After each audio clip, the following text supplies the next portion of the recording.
The second of the apprentice races is the fifth race, the Soccer NE 1569 handicap. They're going to race over 2,000 metres at Hollywood Bets Gravel on the turf. We all know that by now. On Sunday, pre-recorded show.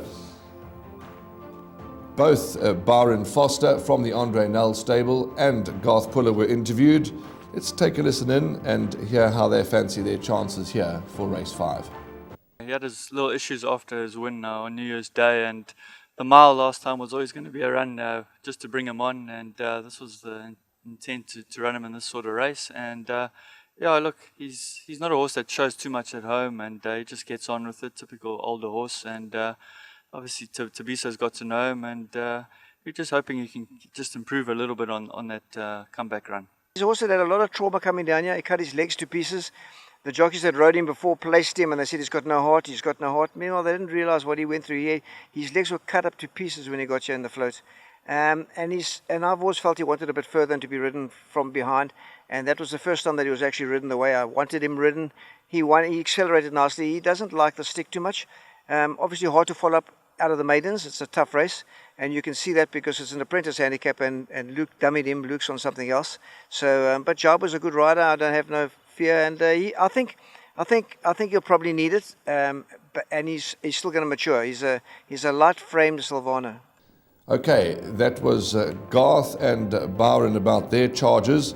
Graham, a bit of a difficult race as the 69 handicaps can be, and looking at your numbers 3, 6, 10, 5, and doing the podcast yesterday with Andrew Harrison, am I missing something? Because I give number 15 Dream Destiny quite a bright chance of at least having a good each-way chance, and nobody seems to be taking notice of this horse. Am I missing something, or was it just a competitive race? It is a competitive race, obviously. It's a low-grade handicap, complicated by the fact that the apprentices are riding. They're going 2,000 metres. The pace could be anything.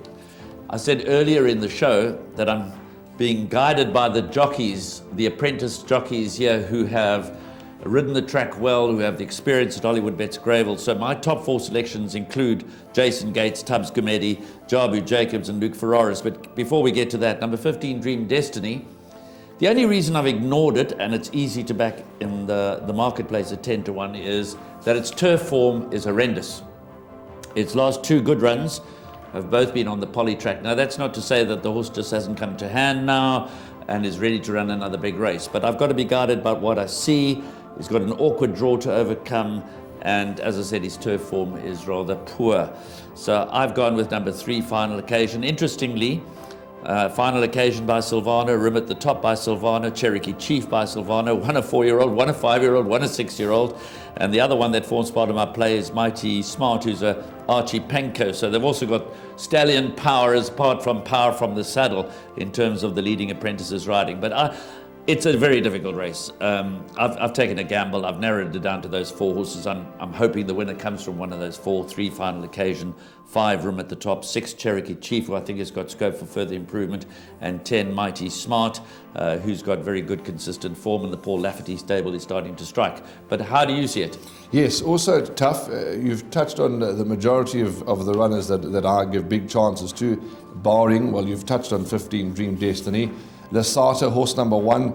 I remember Lorenzo Karim telling me at the races they hoped the blinkers would do the trick, and he ran a fair race with the blinkers, but I see at this early stage that their blinkers are off, but that may change. You know, it's 2 days before the race meeting. So I respect number 1, Lasata. Final Occasion for me, big runner. A huge chance. Dennis Bosch has his horses in a very good space.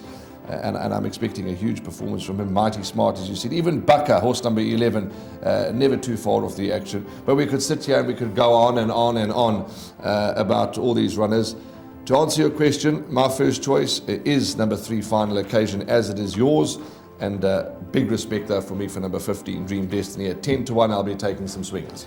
Yeah, Final Occasion, just to conclude the discussion. I mean, if you go back in his form line, first of all, both his wins have been on the turf tracks. So he's the opposite of Dream Destiny. His polytrack form can probably be best ignored. If you go back to a run, I know it was in December, where he ran second to a very decent horse called You Can't Hurry Love.